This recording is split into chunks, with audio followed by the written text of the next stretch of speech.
안녕? 섬에선 클로버야. 내가 오늘부터 드디어 공짜 과외를 시작하려고 한다. 짝짝짝. 첫 번째 과목은 경제야. 고민을 좀 해봤는데 수능 특강 교재로 하기로 했어. 책은 구입하는 걸 추천하지만 커피 한 잔 정도 아끼면 되거든? 그치만 뭐 인터넷에서 다운받아도 좋아. 인터넷 주소는 www.ebsi.co.kr.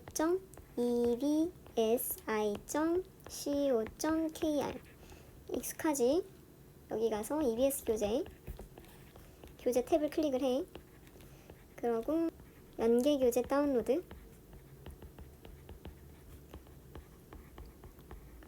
라는 메뉴를 가면 돼.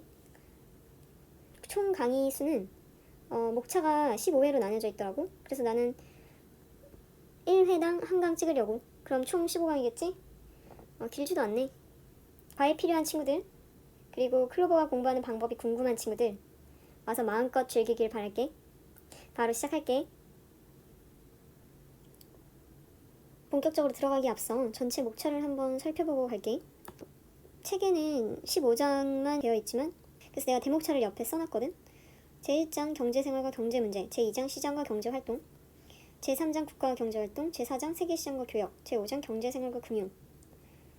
예상을 한번 해보자. 과연 내용이 어떤 내용들이 써져 있을까? 제1장은 경제생활과 경제문제, 바로 옆에 제1절, 2절, 3절 이렇게 나와있는 얘네를 보면서 힌트를 얻으면 되는데, 일단 제1장에서는 경제생활과 어떤 경제문제가 나올 거야. 그리고 제2장에서는 시장, 얘가 포인트인 것 같아. 제3장에서는 국가와 경제활동, 그러니까 국가가 포인트일 거고, 제4장에서는 세계시장. 오케이. 점점 단위가 커지는 느낌을 받네. 제5장에서는 금융. 그치? 이 정도가 포인트로 보여. 너네가 선생님이고 책을 쓴다면 어떻게 구성을 할 것 같아? 어떤 식으로 전달을 해야 애들이 이 과목에 대해서 잘 들어올 수 있을까? 이 책을 쓰려면 이 경제를 구성하는 기본 단어들이라든지 용어, 원리 같은 거는 당연히 첫 부분에 설명을 다 해야 그 다음부터 이거 가지고 설명을 하겠지. 이거 처음에 나와야 돼. 처음에. 그리고 본격적으로 그 다음부터 쭉쭉 내용의 구체적인 내용들을 설명해 나간다. 그래서 나는 제1장이 이런 단어이 아닐까라는 생각을 했어. 경제생활과 경제문제. 너무 큰 거를 다루고 있지.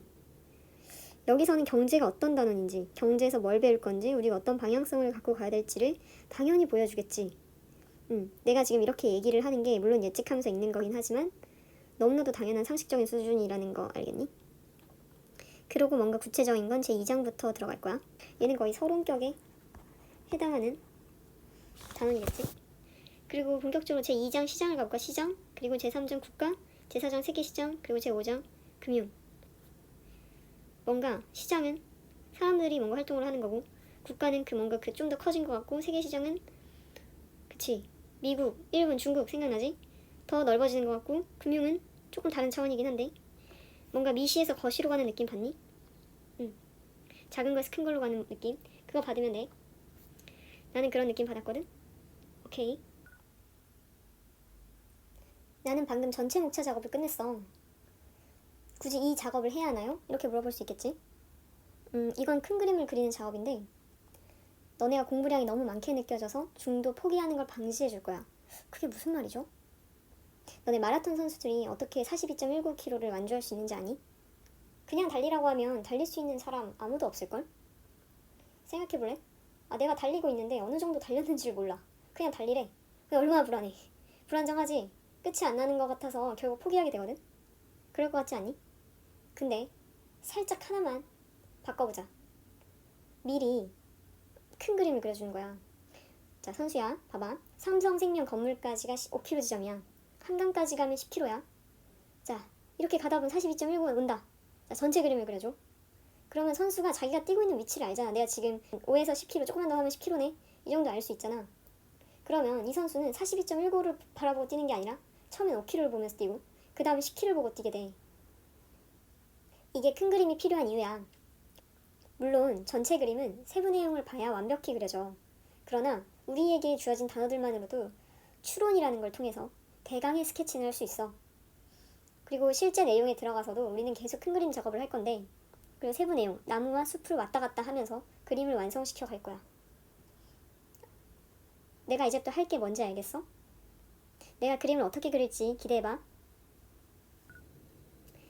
이제까지는 경제라는 과목에 전체 큰 그림 작업을 했지. 이제부터는 본격적으로 제1장 경제생활과 경제문제를 들어갈 건데, 그 중에서 오늘 제1절 희소성과 합리적 선택 공부할 거잖아. 이거. 근데 오늘 공부할 내용도 큰 그림 작업을 해야 돼. 아까는 대강 스케치를 했다면 지금은 좀 더 그것을 구체화시켜보는 거야. 근데 오늘 과외 중에 가장 재밌는 시간이 될 거야. 집중. 42.19kg로 느껴지던 공부가 5kg가 되는 마법이 펼쳐질 거니까. 자, 들어가 보자. 경제생활과 경제문제. 이 단원에서 뭘 공부하는지는 밑에 세설에 친절하게 설명이 되어 있어. 이 단원에서는 인간 생활에서 차지하는 경제의 의미를 이해하고 공적, 사적인 경제 문제를 파악하며 이를 해결하기 위해 고려해야 할 경제적 요인들을 분석한다. 시장 경제에서의 경제 문제 해결 과정을 이해하고, 이 말이지, 시장 경제의 작동 원리와 이를 뒷받침하기 위한 사회 제도를 경제 사회 발전 과정 속에서 파악한다. 야, 이거 딱 읽는데 어떤 느낌이 들어? 진짜 서론 느낌이 딱 들지. 경제 의미를 이해한대. 경제 의미를 이해하고, 경제가 뭔지 당연하지. 이거 나와야지. 기본 재료들. 그리고 여기서 어떤 경제 문제가 발생하나 봐. 그리고 이거를 당연히 문제가 발생하면 당연히 해결 방안이 나와야겠지. 이 상태에서 옆에 소제목을 좀 보면 희소성과 합리적 선택이 어디에 연결되는지를 봐야 될 거고, 오늘 공부할 거지. 그리고 경제체제 및 시장 경제활동. 아까 두 번째 문장이 나온 거네. 얘. 그리고 가계기업 정부 경제활동. 얘가 뭔지를 내용을 좀 구체적으로 봐야 알겠지만 대강 느낌은 온다, 그지? 그러고 나서 오늘 실제 공부할 내용 한번 들어가보자. 희소성과 합리적 선택. 1. 경제활동과 그 주체 및 객체. 2. 희소성과 경제문제. 야, 나왔다. 경제문제. 그리고 3번 기회비용과 합리적 선택. 그리고 4번 경제적 요인까지. 이 정도의 틀이 있네. 자, 얘가 경제생활과 경제문제 어떤 식으로 연결이 되는지를 한번 보자. 시장경제 원리는 이건 2단원 가서 할 것 같거든? 얘는 냅두고 얘만 일단 볼게. 합리적으로 추론을 하면 경제생활에서 어떤 경제 문제가 발생을 하고 이거를 해결하는 방안까지 여기서 나올 것 같은데, 한번 찾아볼게. 내가 경제생활은 여기 보면 경제활동은 있는데 경제생활이 없어.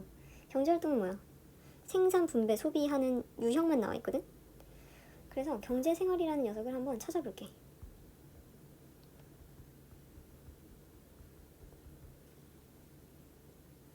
뭐라고 나와있니? 사람이 살아가는데 필요한 재화와 용역을 생산, 교환, 분배, 소비하는 모든 활동. 아, 뭐야 이거? 아까 나온 거지. 1번은 경제생활에 관한 거네. 경제생활. 이 경제활동들이 모두 합쳐진 경제생활인 거지. 아, 그러면 얘는 1번에서 배울 거예요. 그리고 경제 문제 나올 거지. 경제 문제는 희소성과 경제 문제로 나눠져 있는데 얘도 경제 문제 와보자. 발생 원인이 자원의 희소성이라고 딱 되어 있지. 아, 알겠다. 이 책을 쓰신 선생님은 희소성을 먼저 빌드업을 해주시고 여기서 핵심이 희소성이라는 녀석인가봐. 목차 하나를 따로 떼가지고 이렇게 설명을 하신 거야. 그냥 간단히 보면 경제 문제는 뭐야? 희소성 때문에 뭔가 경제 문제가 발생한다는 거겠지, 여기서. 그 정도로 보면 되겠네. 전체는. 3번 기회비용과 합리적 선택. 얘는 왜 나왔을까? 합리적 선택은 심지어 소제목이야. 자, 희소성은 경제 문제라는 건 알았어. 그럼 합리적 선택은 뭐지? 합리적 선택이 뭔지를 보러 갔는데 여기서는 1번, 2번 나와가지고 뭐 기회비용을 최소화하는 게 합리적 선택이다. 순편익이 양의 값을 갖는 대안을 선택하는 것이 합리적 선택이다. 이렇게 기회비용과 순편익이 뭔지를 알아야 얘가 뭔지를 알게 나와있네. 그래서 나는 어떤 기법을 썼냐면 합리적 추론을 한번 해볼게. 자, 경제 문제라는 건 마이너스지. 근데 합리적 선택이라는 건 누가 봐도 플러스지. 그래서 나는 내 합리적 추론으로 경제 문제를 해결하는 바로 그 해결 방안이 합리적 선택이 아닐까 해. 마이너스 플러스. 그리고 제1절에서 지금 선택한 단어가 희소성과 합리적 선택이잖아. 그러면 핵심 단어가 여기 나와야 되지 않겠니? 누가 봐도 여기는 해결 방안 자리야. 그지? 경제 문제 자리가 하나 나왔으니까. 그래서 난 이게 해결 방안일 거라고 생각을 한다. 예측 기법을 여기서 써볼게. 합리적 선택 앞에 기회비용 지금 설명하는 거 보여? 빌드업한 거 보여? 이제 선생님들 책 서술하는 거 거의 다 보인다 이제, 그지? 어떤 식으로 서술하는지. 그리고 마지막으로 경제적 요인 한번 읽어볼까? 의미도 나와있네. 사람들이 어떤 행동을 하거나 하지 않도록 동기를 부여하는 금전적인 보상이나 손실이라고 하네. 얘는 의미를 읽어봐도 지금 이제까지 나왔던 것 중에 어디에 해당하는지는 모르겠어. 그러나 얘가 경제 문제라면 3번 뒤에 안 나오고 뭐 2번에 붙어 있을 거야. 2번 뒤에 나오거나. 얘는 지금 흐름상 해결 방안 쪽에, 그리고 의미상으로도 뭔가 궤도의 느낌이 나지 않니? 그러니까 얘는 아마 해결 방안 쪽에 붙을 텐데 어떤 식으로 연결이 되는지는 지금은 잘 모르겠어. 자, 끝났다. 우리는 오늘 경제생활, 경제 문제에 대해서 공부를 할 건데 그 중에서도 희소성과 합리적 선택에 대해서 공부를 할 거잖아. 얘가 경제 문제 원인이었지. 그리고 얘는 해결 방안 같아. 해결 방안일 거야. 오늘 경제 생활이 뭔지를 일단 공부를 하고, 그리고 나서 경제 문제의 원인인 희소성을 기반으로 경제 문제가 뭔지를 알아내고 해결 방안까지 나아갈 건데, 아마 합리적 선택이 여기에 연관이 돼 있을 것이라고 보이고, 경제적 유인이라는 녀석도 있었는데 어디에 속하는지까지 우리는 볼 거야. 이게 오늘 공부할 게 전부인데 갑자기 확 다 잡히지 않니? 마법이 이루어졌니? 본격적으로 얼마나 공부할 게 없는지 내용으로 들어가보자. 지금까지 내가 전체 경제의 큰 그림을 그렸고 지금은 제1장의 그림을 그리고 있잖아. 근데 좀 너무 쉽게 그리는 느낌이지 않았어? 맞아, 나 되게 쉽게 쓱쓱 그리는 중이야. 그게 어떻게 가능하냐면 그냥 느낌으로 그리는 게 아니라서 그래. 나한테는 어떤 공식, 그러니까 그림 그리는 기법이 있어. 진짜 궁금하지 않아? 이것만 알면 이제부터 너네한테 어떤 자료가 와도 게임 끝이거든? 42.19km 자료가 와도 하나도 방대하게 느껴지지 않을 거야. 이 기법은 아까 내가 게임 끝이라고 했잖아. 너네가 진정한 능력자가 된다는 거야. 너네 앞에 닥친 문제를 해결하게 해줄 거고 돈을 벌게 해줄 거야. 자신감이 생기겠지? 자존감도 높아져. 와, 진짜 궁금하다. 그치? 오늘부터 너의 인생이 바뀌길 바랄게. 이 영상을 보고 있는 모든 너희들이 이걸 가져갔으면 좋겠어. 그 기법은 바로 Y라는 질문을 던지는 거야. 어디에? 너한테 다가오는 어떤 정보한테도 던져라, 그 질문을. 그냥 받아들이지 마. 정보야, 너는 왜 그 자리에 있니? 너는 왜 그렇게 쓰여져 있니? 갑자기 왜 튀어나오니? 그 질문을 던지면서 왜 그 정보들이 자꾸 튀어나오는지를 알게 되면 어떻게 될까? 모든 정보들이 하나의 정보가 돼. 모든 정보들이 연결되니까. 이게 바로 큰 그림이야. 이것이 바로 내가 그림을 쓱싹 그릴 수 있었던 비결이야. 그럼 이제까지 내가 이 기법을 알려줬으니까 앞으로는 내가 정말 이 기법에 따라서 그림을 그리는지 심사위원이 돼서 한번 심사해볼래? 내가 만일 왜라는 질문에 대한 대답 없이 막 연결한 게 있다면 과감히 지적해주길 바라. 자, 시작해보자. 1번 경제활동과 그 주체 및 객체. 이거는 아까도 얘기했지만 경제생활 이랑 관련이 돼 있는 거지. 모든 경제활동이 경제생활이라 그랬잖아, 그지? 그리고 그 세부 내용을 보니까 1번이 경제활동의 유형, 2번이 주체 및 객체, 3번은 순환 이렇게 되어 있는데 여기서 바로 나는 Y가 던져지거든? 왜냐면 주로 어떤 단어가 처음 나오면 그거에 대한 정의가 나오기 마련이야. 그 단어의 의미를 먼저 밝혀주고 가거든? 근데 여기는 바로 유형이 튀어나와. 난 그래서 너무 이상해, 이게. 왜 정의가 튀어나오지 않을까? 그건 정의하기 좀 곤란하거나 정의할 필요가 없어서 그러겠지. 그러니까 이게 의미가 없으니까 당연히 이 정보를 안 준 거겠지. 정의 대신 나온 게 유형이야. 그러면 나는 여기서 이런 생각을 하게 돼. 아, 유형이 정의에 해당하는 거구나. 아니면 그 정의만큼의 그런 의미를 갖고 있겠구나 라고 생각을 할 수 있어, 나는. 그러니까 난 이렇게 생각을 할 수 있겠지. 경제활동이라는 건요, 생산, 분배, 소비하는 활동을 말해요. 그렇게 하니까 깔끔하잖아, 그지? 그리고 아까 경제생활의 정의도 그렇게 나와 있었어. 생산, 분배, 소비하는 모든 경제활동이다 라고 되어 있었거든. 그걸 생각할 때도 맞는 말이지. 그리고 이 생산, 분배, 소비를 하는 주체와 객체에 대해서 두 번째 말을 할 거고, 이러한 경제활동이 순환이던데 설정만 보면 생산, 분배, 소비 각각 독립적으로 이루어지는 게 아니라 상호 밀접하게 연결이 되어 있대. 아, 그럼 이거 읽을 때도 따로따로 보면 안 되겠네. 그럼 예를 하나 들어서 같이 엮어가면서 보자. 그럼 되겠다, 그지? 자, 먼저 생산 요소를 이용해서 사람들에게 필요한 재화나 서비스를 만들어내거나 이미 만들어진 재화 서비스의 가치를 증대시키는 활동이래. 현대자동차 예를 한번 들어볼게. 현차가 생산 요소를 이용해서 자동차를 만든다. 이 상황을 한번 볼게. 생산 요소는 뭐야? 여기 나와있지? 노동, 토지, 자본. 그러니까 사람과 어떤 토지와 자본, 그러니까 뭐 돈 같은 거, 겠지? 자본. 이거를 이용을 해서 자동차라는 재화를 만들어내겠지? 이게 생산이잖아? 어렵지 않지?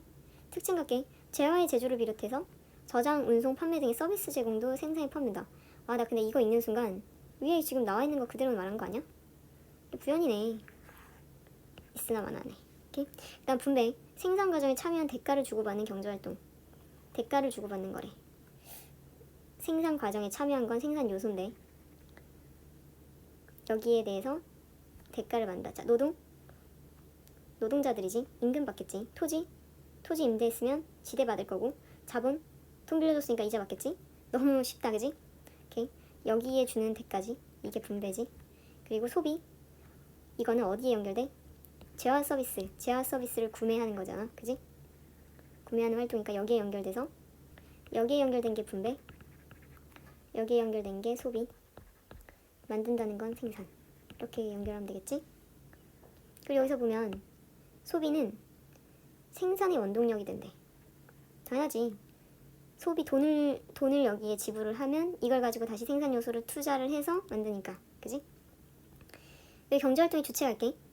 경제활동을 수행하는 개인 혹은 집단. 먼저 가게, 재화 서비스의 수요자. 소비의 주체네. 그리고 이 소비의 주체는 생산 요소를 공급하는 공급자가 되지. 자, 노동자, 다 가게 일원이잖아. 토지, 개인이 빌려주지. 돈, 그치? 개개인이 은행에 돈을 넣어서 그 은행이 빌려주잖아, 그치? 일단 기업, 재화 서비스의 공급자, 생산의 주체네. 현차잖아, 그치? 생산 요소 시장의 수요자, 그치? 개인들은 현차한테 이 생산 요소를 제공하겠지. 그리고 정부, 가게와 기업에 조세를 부과하고 공공재를 제공한대. 얘는 뭐지? 재정 활동의 주체래. 그리고 밑에 보면 생산물 시장의 수요자고 생산 요소 시장의 수요자래. 뭔가 생산물 시장이랑 생산 요소 시장이 다 연결이 되는 거야. 근데 봐봐. 지금 현차가 생산 요소를 이용하고 자동차를 만드는 과정에서 사실 소비 주체 나오고 생산 주체가 나왔거든? 그 분배는 기업이 가게한테 하는 거거든? 그러니까 얘네 둘이 왔다 갔다 하는 거야. 그러니까 지금 경제활동은 가게랑 기업만으로 이루어지고 있는 상황인 거지. 근데 정부가 갑자기 왜 나와? 문자만 보고 이해가 잘 안 되면 생각을 한번 해보자고. 정부는 뭐라지? 세금을 걷지. 세금을 걷고 공공재라는 걸 제공을 하는데, 공공재가 뭔지는 모르겠으면 일단 세금 걷는 것만 한번 느낌만 보자. 잘 모르면 얘는 나중에 해결을 할 건데 뭐 하는 녀석인지. 가만히 생각을 해보면 세금을 어떨 때 걷냐면 필요한 데 걷어서 복지 이런 데 쓰잖아. 그치? 돈 제일 많이 들어가는데 복지, 국방 이런 데 쓰잖아. 가게나 기업이 할 수 없는 곳에 돈을 투여를 한다. 조세를 부과해서. 뭔가 얘는 조정작용을 하는 주체거든. 그 정도로만 연결할 수 있을 것 같아. 여기서 해결을 진짜 너네가 하고 싶으면 검색해. 인터넷 검색. 여기서 인터넷 검색을 해서 보면 되고, 아직은 연결고리를 끊고 싶지 않다 그러면 별표를 치고 일단 넘어가는 거야. 끝까지 읽어보면 뭔가 해결이 될 수도 있으니까 일단 이 상태로 남겨두고 넘어갈게. 또 외국, 수출입의 주체다. 다른 나라의 가계기업 정부를 포괄한다. 외국은 뭔지는 잘 모르겠지만 이 한 나라의 이런 경제가 끝나면 아마 비슷한 게 또 다시 시작이 되지 않을까 싶어. 그래서 얘는 일단 그렇게 생각을 해서 넘어가고, 가계와 기업. 여기서 이제 목적을 보면 아까 효용의 극대화, 소비 주체니까 기업은 이윤의 극대화지. 이윤을 극대화하는, 돈 벌려고 하는 거잖아, 그지? 그 사회적 후생, 조절이라는 역할을 생각하면 사회적 후생의 극대화가 맞지. 자, 그렇지만 별표는 치고 넘어간다. 경제활동의 기체, 재화 서비스, 생산 요소 그냥 쭉 읽고 넘어갈게. 다 위에서 했거든. 재화 서비스는, 재화는 유형의 물질, 서비스는 만족감을 주는 인간 활동. 어렵지 않지?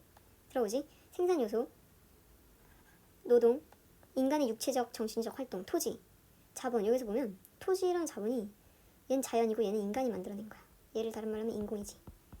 인공적인 게 다 자본이고 자연으로부터 바로 획득한 건 토지야. 이 정도 개념만 잡고 갈게. 그래서 이제까지 경제활동이 뭔지 잡았어, 그지? 잡았는데 여기서 보면 경제활동의 순환이라는 게 있거든. 그냥 제목만 봐도 알겠지. 얘네가 다 엮인다는 건 아니야? 그리고 이 경절도의 순환은 2번에 그대로 들어가 있고 1번에는 경절도의 연속성이라는 게 나오거든. 아까 우리 계속 봤는데 이렇게 그대로 들어가 있고 위에 이렇게 써져 있다. 이런 경우 거의 뭐였어? 빌드업이었잖아. 이 선생님 빌드업 되게 좋아하지. 이겼어? 볼게. 연속성이 중요한 특성이니까 여기 앞에 나온 거 있지? 생산, 분배, 소비는 각각 독립적으로 이루어지는 활동이 아닌 상호 밀접하게 연결되어 있는 활동이다. 잊지 않아도 되겠지. 그냥 연속성으로 해결이 끝나지. 경제활동의 순환. 기업이 생산한 제한 서비스자. 현차가 생산한 자동차는 가계 소비의 대상이 되고 사람들이 사서 쓸 거고 기업의 생산 과정에서 창출되는 부가가치는 돈을 번 거는 생산에 참여한 사람들에게 소득의 형태로 분배되며 노동자, 현차 다니는 사람들한테 임금의 형태로 분배가 될 거고 이 소득은 가계 소비의 원천이 된다. 자, 이 돈을 받아서 자동차 사겠지. 그렇게 가는 거지. 순환되는 거 이해되지? 2번 희소성과 경제 문제. 이제까지 경제 생활에 대해서 봤다면 이제 이 경제 생활을 하면서 어떤 경제 문제가 발생하는 그 부분을 볼 거야. 근데 아까도 봤지만 이 희소성이라는 건 빌드업이었지. 경제 문제가 발생하는 원인. 그러니까 이 희소성이 핵심인데 희소성이 뭔지를 일단 보고 그 다음 경제 문제를 볼게. 자, 의미. 인간의 욕구에 비해 이를 충족시켜줄 수 있는 자원이 상대적으로 부족한 상태. 뭐라고? 인간의 욕구에 비해서 자원이 상대적으로 부족한 거래. 인간의 욕구와 자원의 양에 따라 달라진 상대적인 개념. 뭐 이거는 부연 설명인 거고. 욕구는 많은데 자원은 적다. 근데 뭐라고? 상대적으로 적다. 상대적으로 부족하다는 건 뭘까? 그러니까 어떤 경우에도 부족은 한데 A보다 B의 경우가 더 부족할 수 있다. 이런 말이겠지. 예를 들면 어떤 게 있지? 에어컨 같은 거. 에어컨은 아프리카랑 남극에서 둘 다 적겠지.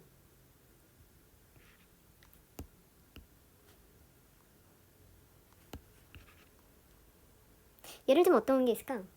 얼음 같은 거는 추운 지방이랑 따뜻한 지방이랑 보면 따뜻한 지방이 훨씬 더 적겠지. 특징 볼게. 경제 문제. 근데 경제 문제를 선택의 문제라고 바로 나와 있네. 근본 원인이래. 경제 문제가 선택의 문제래. 오. 근데 이거는 아까 말처럼 원인인 건 알고 있었어. 너무 부연이지. 선택의 문제는 좀 생각을 해볼게. 이따 내려가서. 그 다음에 시공간에 따라 희소성이 달라질 수 있다. 이것도 상대적인 거에 바로 흡수되지. 따로 볼 거 없었어. 희소성과 희귀성. 여기서 갑자기 희귀성이 왜 나올까? 왜 나와 얘는? 항상 Y를 생각하라고 했지. 왜? 그냥 희귀성이 나온다고 해서 넙죽 받아먹지 말라고. 왜 나오지? 그거 한번 생각해보고 가자. 희소성이라는 건 인간의 욕구에 비해서 자원의 양이 상대적으로 부족한 상태인데 희귀성이라는 건 자원의 절대적인 양이 적은 상태. 자, 이거 읽는 순간 왜 나왔는지 알겠다. 희소성을 잘 설명해 주려고 나왔겠지. 비교 포인트가 여기네. 절대적, 얘는 상대적. 그냥 없는 거야. 그냥 절대적으로 없는 거야. 희귀하다. 뭐 다이아몬드 이런 거에 희귀하잖아. 그 다음에 희소성 유무에 따른 재화의 구분. 얘는 또 왜 나왔을까? 일단 무상재와 경제재로 나오냐? 의미를 일단 보고 생각해볼게. 자, 무상재는 인간의 욕구보다 많이 존재해서 무상으로 소비할 수 있는 재화. 욕구에 비해서 부족할 때 희소성이 나오는 건데 욕구보단 더 많대. 그럼 이거 희소성이 없겠네. 그리고 옆에 경제재. 인간의 욕구보다 상대적으로 적게 존재해서 대가를 지불해야 소비할 수 있는 재화. 이거 희소성 있는 거잖아. 그지? 그러니까 이 무상재도 지금 이 욕구 부분에서 희소성을 설명하기 위해서 나온 거잖아. 그러니까 뭐야? 이 희귀성이랑 이 무상재 모두 하나는 욕구의 양, 하나는 자원의 양 부분에서 희소성을 더 잘 설명해 주려고. 원래 비교 포인트라는 게 들어오면 이해가 심하대. 그래서 얘랑 얘는 지금 비교해 주려고 나온 거네. 이렇게. 결국에 그냥 이 정의만 들고 가면 되지. 결국 여기서 하는 이렇게 많은 양을 들여서 썼지만 그래프는 한번 봐. 많은 양을 들였었지만 결국엔 인간의 욕구와 자원의 양 이걸로 설명이 되고 나머지는 다 부연이네. 오케이? 그 다음에 경제 문제. 이 자원의 희소성 때문에 경제 문제가 발생해. 근데 아까 위에서 좀 봤지만 선택의 문제가 발생한다고. 근데 이해되지? 욕구에 비해서 자원이 상대적으로 부족하니까 이 부족한 거를 뭘 선택할지를 결정을 해야 되는데 기본적인 경제 문제 3가지 유형이 나온다.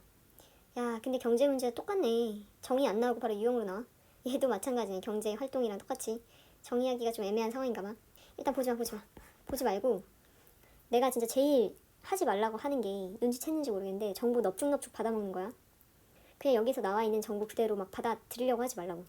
자꾸 왜냐고 묻고 또 하나. 이제까지 나온 거를 우리의 힘으로 한번 어떤 게 있을지 한번 예측해보자. 우리끼리 한번 미리 기준을 한번 만들어보자고. 경제활동은 생산, 분배, 소비하는 활동이었어. 그지? 여기서 지금 자원이 상대적으로 부족하기 때문에 생산에 있어서도 분배에 있어서 소비에 있어서도 어떤 선택의 문제가 발생할 거야. 그러니까 생산에 있어서 발생할 수 있는 문제는 어떤 거였어? 일단 생산에 있어서는 현대자동차가 어떤 생산 요소들이 있을 텐데 가장 너무 당연하게 생각해 볼 수 있는 건 뭘 만들까? 뭘 만들까? 이거지 않을까? 이 정도는 생각할 수 있잖아. 무엇을 만들까? 생산할까? 이거 생각해 볼 수 있지. 그리고 분배할 때 어떤 문제들이 있을까? 생산 요소에 분배를 하는 거잖아. 노동, 토지, 자본. 여기에 분배를 하는데 어디에 분배 비율 같은 거 어디에 얼마만큼 분배할까? 얼만큼 분배를 할까? 노동자 임금 얼만큼 줄까? 이거잖아. 이 정도는 당연히 생각해 볼 수 있지. 왜? 돈이 한정돼 있으니까. 소비는 뭐가 있을까? 뭘 소비할까? 무엇을 소비할까? 이런 거 생각해 볼 수 있겠네. 소비자 입장에서는. 그지? 이 정도 생각을 해보고 들어가 볼게.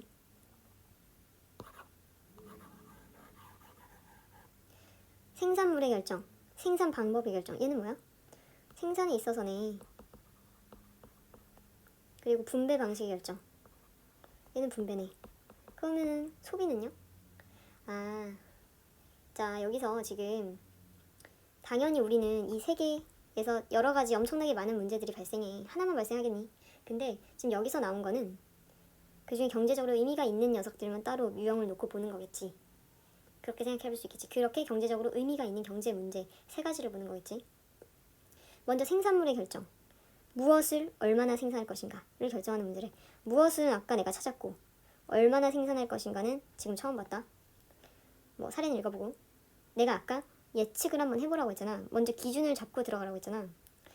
너네가 이렇게 하면 어떤 효과가 발생하냐면 이 무엇을 얼마나 생산할 것인가를 결정하는 문제를 읽는 순간 너네 눈이 바로 이 얼마나에 꽂혀. 이게 머릿속에 확 들어와 버려. 이 무엇을도 당연히 기억이 나거든. 내가 고민을 했기 때문에. 근데 내가 보지 못했던 그 포인트에 딱 꽂혀. 밑에도 볼까? 생산 방법의 결정. 생산 방법은 아예 생각도 못했네. 어떻게 생산할 것인가. 얘도 꽂혀. 여기서 바로. 당연히 얘는 생산 요소의 선택과 결합 방법의 문제. 뭔 말인지 알겠지? 분배 방식의 결정. 얼만큼, 누구에게 어떻게 분배할 것인가. 누구에게, 어느 생산 요소에게 어떻게 분배할 것인가. 얼마만큼 비율을 정해서 분배할 것인가. 그 말이지. 누구를 위하여 생산할 것인가를 결정하는 문제다. 생산된 가치의 분배 방식을 결정하는 문제다. 이해되지? 자, 노동자의 임금에 배분할 건가. 주주의 배당금, 자본에 배당할 것인가. 오케이? 3번. 기본적인 경제 문제의 해결 기준. 이제까지 경제 문제 유형까지 봤으니 이제 해결하러 가야 되는데 그 전에 해결 기준을 먼저 제시해주고 있네. 효율성, 최소 비용으로 최대 편익을 추구한다. 형평성, 공공복리와 사회 정의 실현을 한다. 효율성은 이해가 되는데 형평성, 사회 정의를 실현한다? 개개인이 선택을 할 때 공공복리와 사회 정의를 생각하면 선택을 하나? 일반적으로? 너네 뭔가 선택할 때 최소 비용으로 최대 편익을 추구하잖아. 이 형평성은 뭐지? 이렇게 생각을 했을 때 얘는 정부가 하잖아. 그지? 이 효율성이라는 건 가게와 기업이 해결을 할 때 쓰는 기준인 것 같고 얘는 정부가 할 때 정부의 해결 기준인 것 같다 정도 느낌 와? 이 정도 합리적으로 추론할 수 있지? 오케이? 3번 기회비용과 합리적 선택. 이제까지 경제 생활이 무엇인지 그리고 거기서 어떤 경제 문제들이 발생하는지를 봤어. 그리고 끄트머리에 해결 기준까지 살짝 봤고 그럼 이제 해결 방법이 나와야겠지? 그리고 예측을 했었어. 합리적 선택이 해결 방법이지 않을까라고. 근데 아니나 다를까? 선택의 문제가 경제 문제라면 합리적 선택은 해결 방법이겠지. 그리고 기회비용은 빌드업이었지. 기회비용이 합리적 선택이 어떻게 연결돼 있었지? 기회비용을 최소화하는 게 합리적 선택이래. 그치? 그러면 이 기회비용이 어떤 건지를 한번 볼게. 선택 가능한 여러 대안 중 하나의 대안을 선택함으로써 선택을 하나를 하면 포기하게 되는 대안들 중 가장 가치가 큰 것, 포기하는 녀석들 중 가장 가치가 큰 것이라고 나와있네. 대안이 A, B, C, D가 나왔어. 이 중에 A를 선택했다. 그러면 B, C, D가 남는데 여기서 가장 가치가 큰 녀석은 D라고 생각을 해볼게. 그러면 B, C, D 중에 가장 가치가 큰 D가 기회비용이겠지. 기회비용과 경제 문제.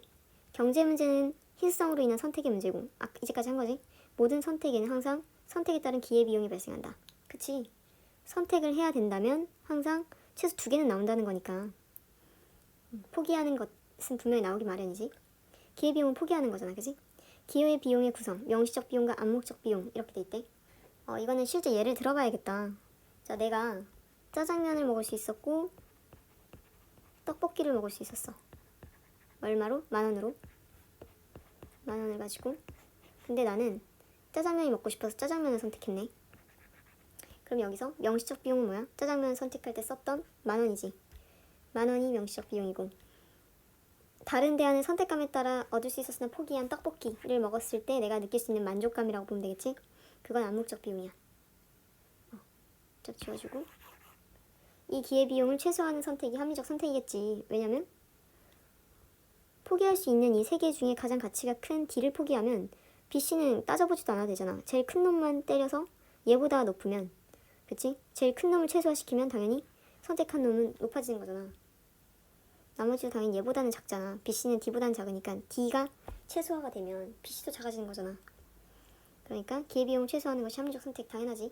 순편익과 합리적 선택. 순편익이 양의 값을 갖는 대안을 선택하는 것이 합리적 선택이다. 순편익이 뭔지 봐야겠네.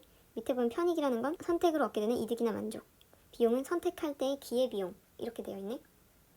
결국 순편익이라는 건 편익 마이너스 비용, 얘가 양의 값을 가져야 한다는 것이니까 결국엔 이 말인 즉슨 편익이 비용보단 커야 된다. 이거 아까 위에서 말한 거랑 같은 것 같은데, 그지? 선택한 게 비용보다 커야 된다. 맞잖아? 그리고 이건 아까 앞에서 해결 기준에 따를 때 효율성 기준에도 부합하는 거지. 효율성이라는 게 최소의 비용으로 최대 편익을 얻는 거니까. 오케이? 어렵지 않았어? 그럼 매물 비용 볼게. 매물 비용이라는 건 뭐야? 이미 지출해서 회수가 불가능한 비용이래. 매물 비용과 합리적 선택. 매물 비용은 이미 지출해서 회수할 수 없는 비용으로 합리적 선택을 위해서는 매물 비용은 고려하면 안 된다. 여기서 매물 비용 이미 지출했다. 포인트는 이미인 것 같아. 이미 쓴 건 고려하지 마라. 그런 여기 시간 개념이 들어가네. 선택이라는 것을 하는 시간이 있을 때 과거는 고려하지 마라. 항상 선택의 순간이 중요하다. 순간이 중요하다. 왜냐면 과거를 고려를 하게 되면 어떻게 되지? 과거까지 고려했을 때 선택이 달라질 수 있지. 그러니까 항상 이때는 0의 기준으로 출발을 하니까, 확률은 여기서부터 출발하잖아. 항상 확률은 여기서부터 다시 시작하니까 인물 비용은 고려하지 마라. 이게 합리적인 선택이다. 지금까지 합리적 선택 기준이 3가지가 나왔네. 기회비용, 순편익, 매물비용 이렇게 나온 거지. 그리고 4번 합리적 의사결정 과정이 나와 있는데 이런 거 어떻게 해? 여기 일단 보지 말아봐. 여기 있는 1단계에서 5단계까지 이거만 보고 한번 볼게. 자, 문제인식.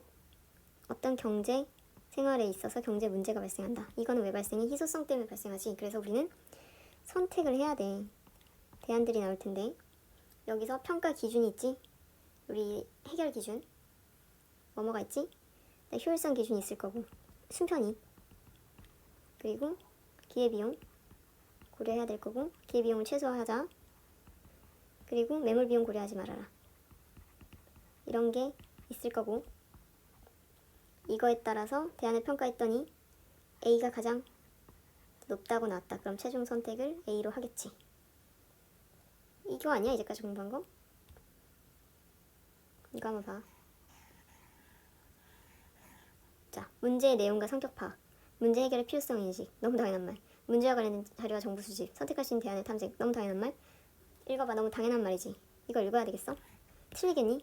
이런 거 암기하고 있으면 되겠어, 안 되겠어?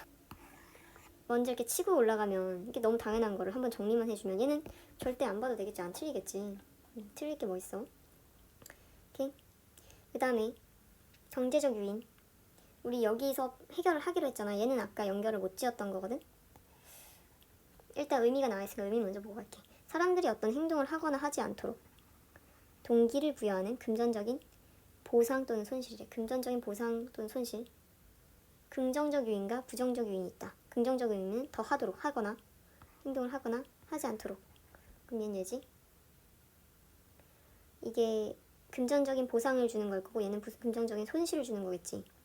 금전적인 보상을 주면 행위자한테는 편익이 증가하고 비용이 감소할 테고, 금전적인 손실을 주면 행위자에게 편익이 감소하고 비용이 증가하겠죠. 여기까지는 이해가 되지. 사례를 볼게. 올림픽에서 메달을 획득한 선수에게 포상금을 주면 선수는 편익이 증가하고 비용이 감소할 테니까 이거 따려고 엄청 노력하겠지. 그리고 쓰레기 무단 투기를 하는 자에게 범칙금을 부과를 하면 이거 안 하려고 하겠지. 이거 누가 하는 거야? 가만히 봐봐. 사람들한테 하도록 하지 않도록 누가 하는 거지? 정부지, 정부. 정부가 부여하는 거네. 범칙금, 포상금 정부에서 주잖아. 아까 정부는 선택을 할 때 뭐에 따라서 한다? 형평성에 따라서 한다.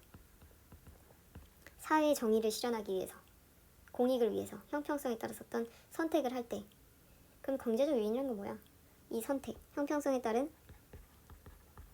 선택을 할 때, 경제 문제 발생 시 어떤 경제 문제가 발생할 수 있는데 정부가 형평성에 따른 선택을 할 때 경제 요인은 수단이네.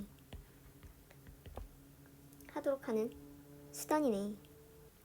이제 마지막으로 전체 그림 한번 그려보고 끝낼게. 자, 경제활동가 그 주체 및 객체에서는 우리 경제 생활을 봤어. 여기서는 생산, 분배, 소비라는 경제활동이 있었는데, 생산이라는 건 만들어내거나 가치를 증대시키는 거였지.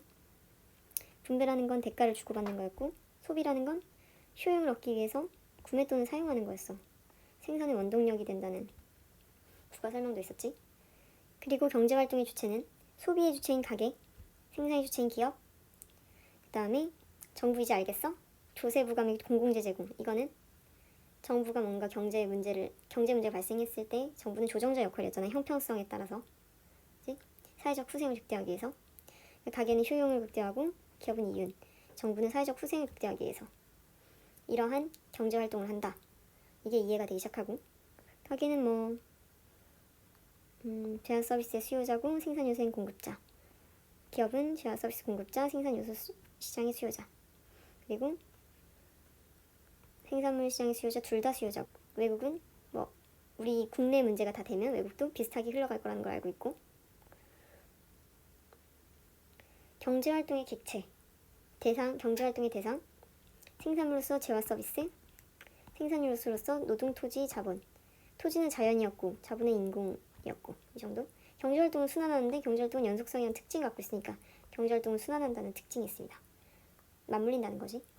이렇게 경제생활을 하고 있는데 갑자기 경제 문제가 발생해. 왜? 원인은 희소성. 희소성이라는 건 인간의 욕구에 비해서 인간의 욕구는 큰데 자원이 상대적으로 부족하기 때문에 발생하는 거다.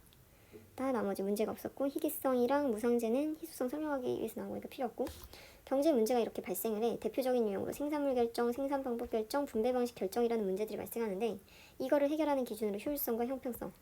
가게와 기업은 효율성을, 정부는 형평성을 주로 사용했다. 그리고 이제 해결을 해야 되지, 경제 문제를. 그러기 위해서 해결 방법이 합리적 선택이야. 근데 이 합리적 선택을 하기 위해서는 한 3가지 정도를 여기서 제시를 하고 있는데, 먼저 기회비용을 최소화시키래. 기회비용이라는 건 포기하는 것들 중 가장 가치가 큰 거. 그냥 포기하는 것. 가치가 가장 큰 거 포기하면 나머지도 다 포기하는 거랑 똑같으니까 그냥 포기하는 것. 여기에 방점이야. 기회비용이라는 건 명시적 비용과 암묵적 비용으로 구성이 되어 있고, 또 두 번째는 효율성, 순편익 문제지. 순편익이 양의 값을 갖는 대안을 선택한다. 효율성에 따른 선택을 하는 거지. 그리고 마지막 매물비용, 이미 지출한 것.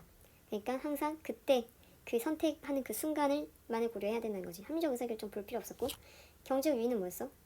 정부가 경제 문제를 해결하기 위해서 어떤 선택을 하는데 그때 수단이었지.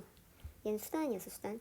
어떤 행동을 하거나 하지 않도록 동기를 부여하는 어떤 보상 또는 손실을 말하는 거였지. 자, 여기까지 끝났고, 문제 봐봐. 우리가 지금 봐야 되는 것들이 이 정도야. 끝이지? 자, 이제 진짜 그림 그리러 가볼게. 자, 이제부터 본격적으로 마지막 그림을 한번 그려볼 거야. 제1장 경제생활과 경제문제. 여기서 희소성과 합리적 선택. 희소성은 경제문제 발생했을 때 이 합리적 선택은 해결 방안이었지. 사실 이 경제생활과 경제문제라는 이 두 단어는 사실 여기서 다 끝났어.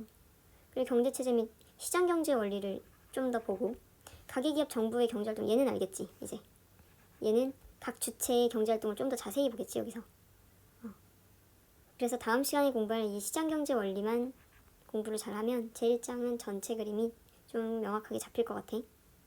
일단 오늘 공부한 걸 보면 일단 경제생활이라는 거에서부터 출발을 해. 경제생활은 뭐였어? 경제 주체가 경제 객체를 갖고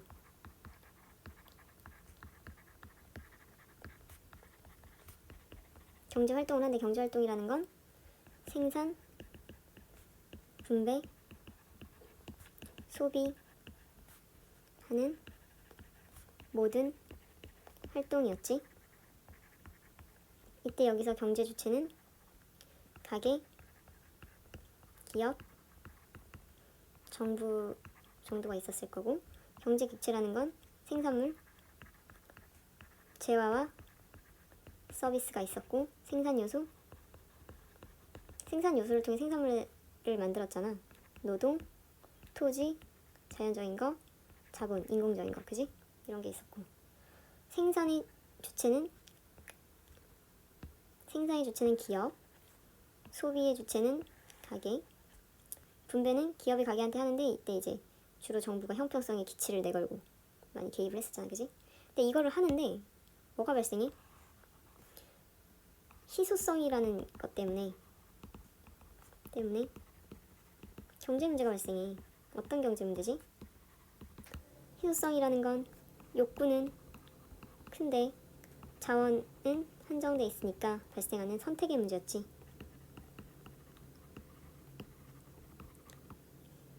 그래서 이 경제 문제를 해결해야 되는데 이때 합리적 선택이 해결 방안이었지. 해결 기준도 있었어. 이거는 효율성과 형평성. 효율성은 최소의 비용으로 최대 편익을 추구하는 거였지. 그리고 이 합리적인 선택을 할 때 세 가지 정도를 봤는데, 기회비용은 최소화시켜라. 하나를 얻게 됨으로 인해서 포기하게 되는 자. 얘는 포인트가 포기였지, 포기. 포기하는 것 중에 가장 큰 거. 두 번째, 효율성. 저는 효율성, 기준, 극대화. 얘는 순편익 고려한 거지. 순편익이 양이 되어야 된다.